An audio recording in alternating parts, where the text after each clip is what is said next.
Want to learn how to fly an airplane? Here's a quick step-by-step guide. Step 1.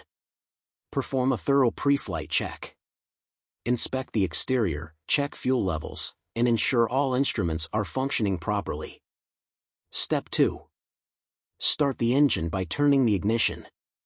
Listen for any unusual noises and ensure all systems are go. Step 3.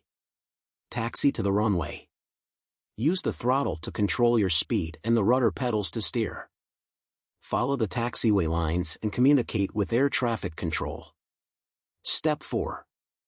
Perform a final check of your instruments. Set the flaps for takeoff and ensure your speed is within the takeoff range. Step 5. Push the throttle to full power. Keep the plane centered on the runway and monitor your airspeed. Step 6. At the right speed, gently pull back on the yoke to lift off. Maintain a steady climb and keep an eye on your instruments. Step 7. Once you're at a safe altitude, set the autopilot to your desired course and altitude. Relax and monitor your flight path. That's all.